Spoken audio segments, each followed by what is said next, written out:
Good morning friends. મિત્રો, આપણે છેલ્લે ટેક્સ્ટ બુકના યુનિટ નંબર 5ના ક્વેશ્ચન્સની ચર્ચા કરી હતી. અત્યાર સુધીમાં આપણે ટેક્સ્ટ બુકના યુનિટ નંબર 1 to 5 સમજી લીધા છે, એના ક્વેશ્ચન્સની વાત પણ કરી લીધી છે. આ ઉપરાંત ગ્રામરના પણ કેટલાક ટૉપિક્સ આપણે શીખી ચૂક્યા છીએ, જેમાં tenses, articles, adjective phrase, adjective clause અને એક્ટિવ પેસિવ આટલા ટૉપિક્સ આપણે શીખી ચૂક્યા છીએ. આજે ફરીથી આપણે ગ્રામરના એક ટૉપિક ઉપર આવીશું. તમને તમારી સ્ક્રીન પર દેખાય છે એડવર્બ ક્લોઝ ઓફ ટાઈમ. કદાચ હેડિંગ તમને અત્યારે બરાબર સમજાશે નહીં કે આ શું કહેવા માગે છે. મિત્રો, એ સમજવા માટે હું તમને એક શબ્દ યાદ કરાવું છું. આપણે લોકો એડજેક્ટિવ ક્લોઝ વિશે શીખેલા છીએ. હુ, હુમ, હુઝ, વિચ આ બધા જ શબ્દોનો ઉપયોગ કરી અને એડજેક્ટિવ ક્લોઝવાળા તમે જે વાક્યો બનાવો છો એમાં ક્લોઝ શબ્દથી તમે પરિચિત છો. આપણે એ ટૉપિક સમજતી વખતે વાત કરી હતી કે ક્લોઝનો મતલબ થાય ઉપવાક્ય. યાદ રાખજો મિત્રો, વાક્ય મતલબ સેન્ટેન્સ, જ્યારે ઉપવાક્ય મતલબ ક્લોઝ. તો એ ક્લોઝ તમે જે શીખેલા છો એ એડજેક્ટિવ ક્લોઝ શીખેલા છો. તમને એ પણ યાદ કરાવી દઉં કે એડજેક્ટિવ ક્લોઝ ને એડજેક્ટિવ એટલા માટે કહેવામાં આવે છે કે એ ક્લોઝ, એ ઉપવાક્ય એડજેક્ટિવ તરીકે મતલબ કે વિશેષણ તરીકે કામ કરે. તમને કંઈક આવું એ ટૉપિક સમજાવતી વખતે કહ્યું હતું કે જે ઉપવાક્ય વિશેષણ તરીકે કામ કરે એવા ઉપવાક્યને એડજેક્ટિવ ક્લોઝ કહેવામાં આવે. હવે વિશેષણ તરીકે કામ કરે મતલબ કોઈ નામના અર્થમાં વધારો કરે અથવા તો કોઈ નામ વિશે વિશેષ માહિતી આપે. આ બધું જ તમને હું અત્યારે યાદ કરાવું છું. એક ખાસ સૂચન છે કે આ ટૉપિક આગળ સમજતા પહેલાં એક વખત એ એડજેક્ટિવ ક્લોઝના જે વિડીયોઝ છે એ બરાબર એક વખત ફરીથી જોઈ જાઓ. ખાસ કરીને એનો જે પહેલો વિડીયો હતો જેમાં એડજેક્ટિવ ક્લોઝ કેને કહેવાય એ સમજાવેલું હતું, એ વિડીયો ખાસ જોઈ જજો. હવે એ એડજેક્ટિવ ક્લોઝ હતું. અહીંયા તમને જે હેડિંગ વંચાય છે એ એડવર્બ ક્લોઝ વંચાય છે. તો સહેજ જો વિચાર કરો તો તમને આઈડિયા આવી જશે કે એડજેક્ટિવ ક્લોઝ મતલબ એવું ક્લોઝ જે એડજેક્ટિવ તરીકે કામ કરે, મતલબ એવું ઉપવાક્ય જે વિશેષણ તરીકે કામ કરે. તો પછી એડવર્બ ક્લોઝ મતલબ એવું ક્લોઝ હોવું જોઈએ કે જે એડવર્બ તરીકે કામ કરે, મતલબ એવું ઉપવાક્ય કે જે વિશેષણ તરીકે નહીં પણ ક્રિયા વિશેષણ તરીકે કામ કરે, તો એને એડવર્બ ક્લોઝ કહી શકાય. હવે ક્રિયા વિશેષણ તરીકે કામ કરે એટલે શું એ પાછું આપણે સમજવું પડે. વિશેષણ તરીકે કામ કરે એવું તમે ત્યારે જ કહી શકો જ્યારે એ કોઈ નામના અર્થમાં વધારો કરે, કોઈ નામ વિશે વધારાની માહિતી આપે. તો તમે શીખી જ ગયા છો કે ક્રિયા વિશેષણ કેને કહેવાય. ક્રિયા વિશેષણ એટલે જે નામના અર્થમાં નહીં પણ ક્રિયાના અર્થમાં વધારો કરે, કોઈ ક્રિયા વિશે વિશેષ માહિતી આપે, કોઈ ક્રિયા કેવી રીતે થાય છે એ માહિતી આપે, એને ક્રિયા વિશેષણ કહેવાય, એડવર્બ કહેવાય. પણ એ એક શબ્દને બદલે કોઈ ઉપવાક્ય હોય તો એ એડવર્બ ક્લોઝ કહેવાય. સીધી વાત છે. અહીંયા આ લેક્ચરમાં, આ વિડીયોમાં આપણે માત્ર એડવર્બ ક્લોઝ કોને કહેવાય એ વાત સમજીશું. અને તમને હેડિંગમાં આગળ એવું દેખાય છે કે એડવર્બ ક્લોઝ ઓફ ટાઈમ, મતલબ સમય દર્શાવતું એડવર્બ ક્લોઝ હોવું જોઈએ. લેટ અસ સી શું સમજૂતી તમને તમારી સ્ક્રીન ઉપર દેખાય છે. જો મિત્રો, આ ટોપિક છે અથવા તો આ જે વિડીયો, આ જે લેક્ચર છે એ થોડું તમને આમ એકાગ્રતાથી વધારે સમજવું પડશે. શાંતિથી એક એક શબ્દ બરાબર સ્ક્રીન ઉપર વાંચજો. હું જે બોલું છું, સમજાવું છું એ બરાબર સાંભળજો. Let us start.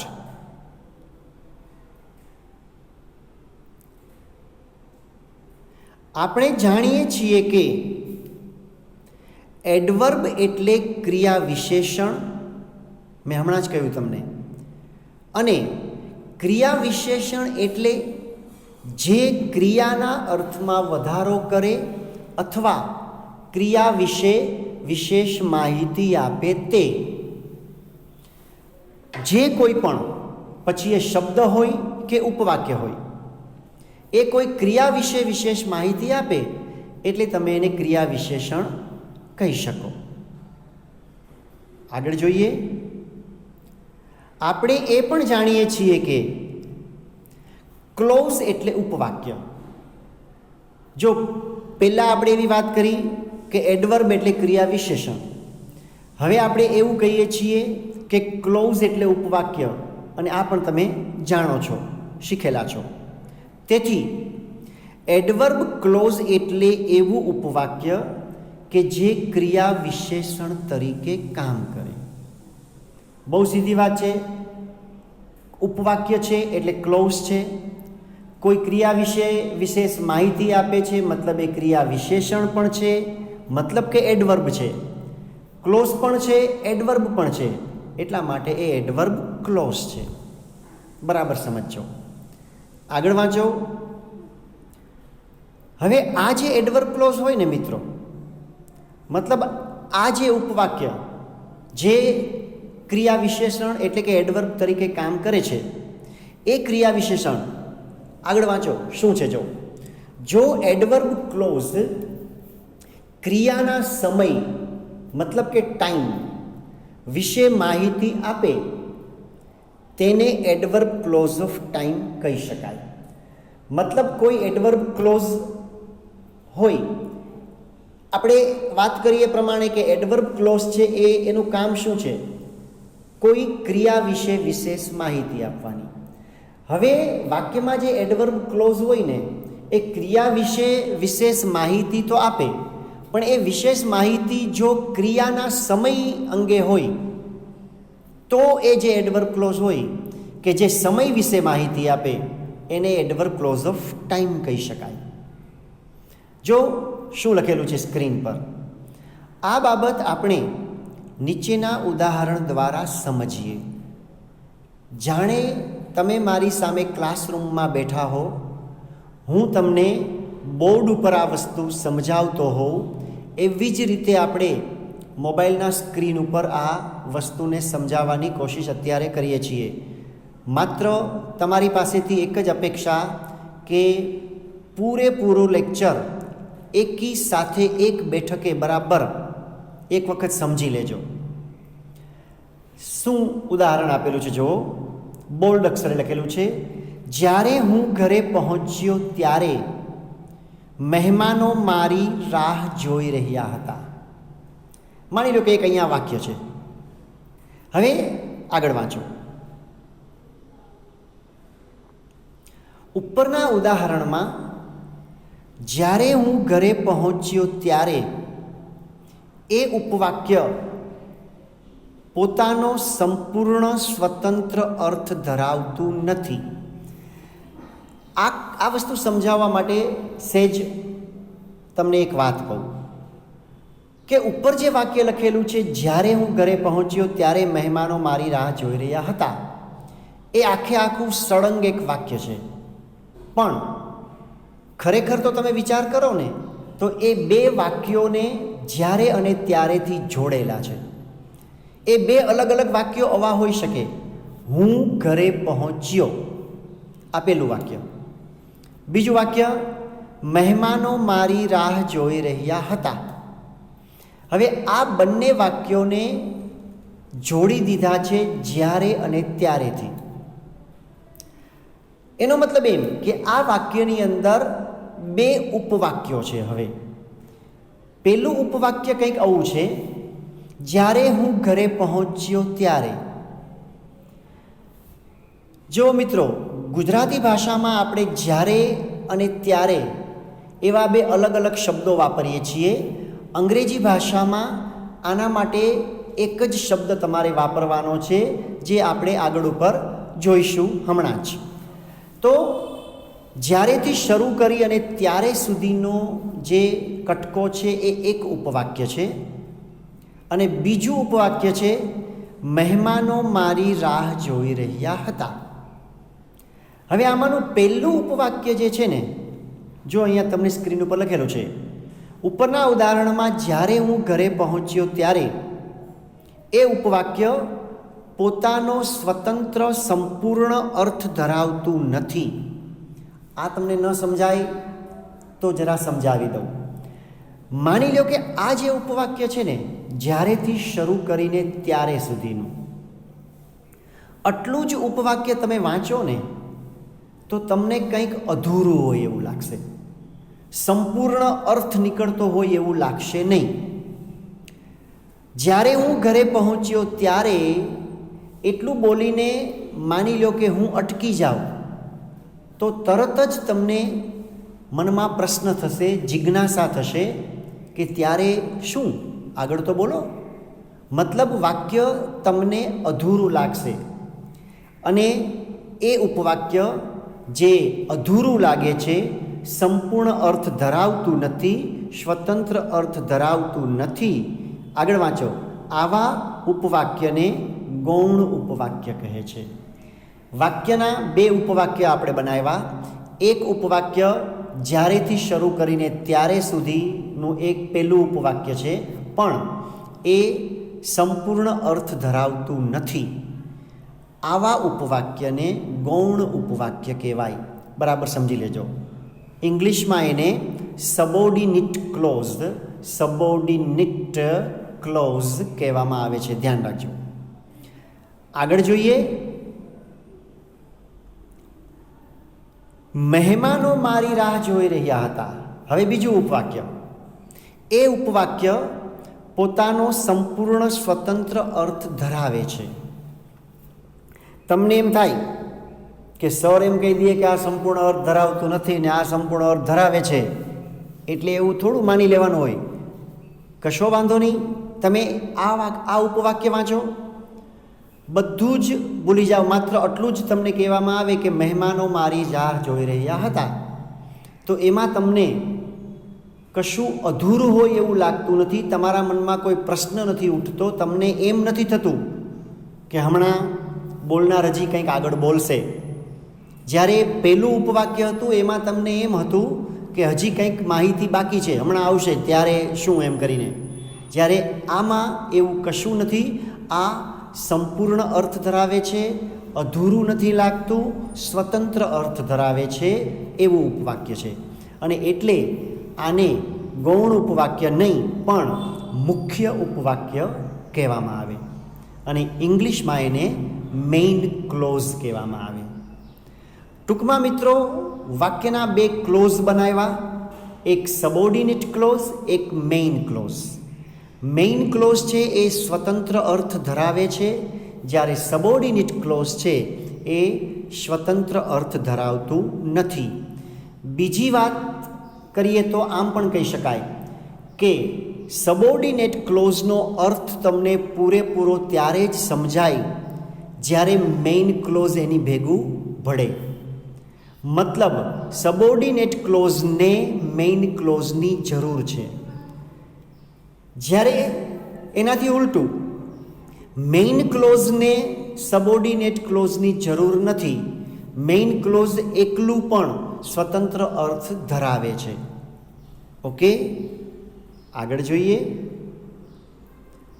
હવે શું લખ્યું છે? આ ઉદાહરણમાં જે સબોર્ડિનેટ ક્લોઝ છે તે મેઇન ક્લોઝની ક્રિયા. હવે મેઇન ક્લોઝ મતલબ કયું? મહેમાનો મારી રાહ જોઈ રહ્યા છે હતા. હવે એમાં કઈ ક્રિયા છે? રાહ જોવાની. રાઈટ.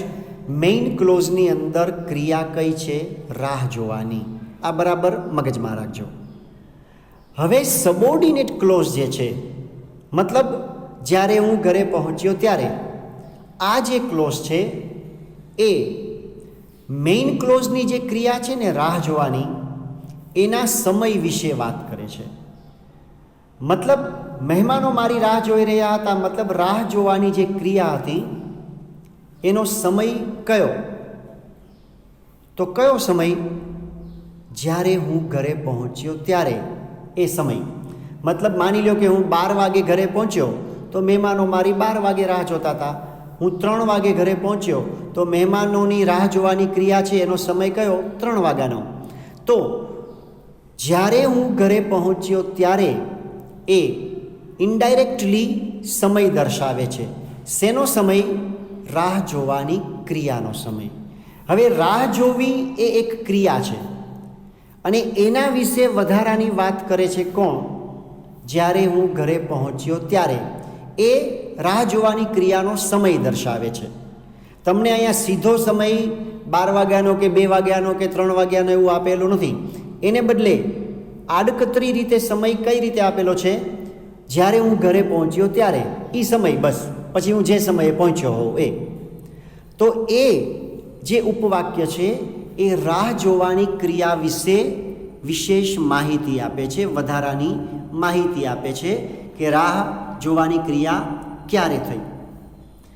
એનો મતલબ એમ કે એ જે ઉપવાક્ય છે એ ક્રિયા વિશેષણ તરીકે કામ કરે અને પાછો એ સમય દર્શાવે છે.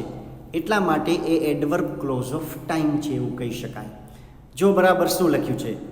હવે આ ઉદાહરણમાં જે સબોર્ડિનેટ ક્લોઝ છે તે મેઇન ક્લોઝની ક્રિયા મતલબ રાહ જોવાની ના સમય મતલબ ટાઈમ વિશે માહિતી આપે છે. તેથી તે એડવર્બ ક્લોઝ ઓફ ટાઈમ છે તેમ કહી શકાય.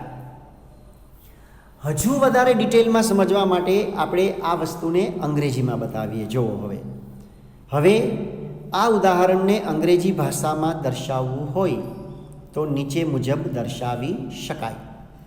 શું છે નીચે મુજબ? વેન આઈ રીચ્ડ હોમ, જ્યારે હું ઘરે પહોંચ્યો. રાઈટ. ભૂતકાળનું વાક્ય છે આઈ રીચ્ડ. ત્યારે મેં હમણાં જ તમને કહ્યું કે ગુજરાતી ભાષામાં જ્યારે અને ત્યારે બે અલગ અલગ છે. ઇંગ્લિશમાં બધું એક જ શબ્દમાં આવી જાય છે અને એ શબ્દ છે વેન. વેન મૂકી દીધું પછી તમારે ત્યારે માટે કંઈ મૂકવાનું નથી.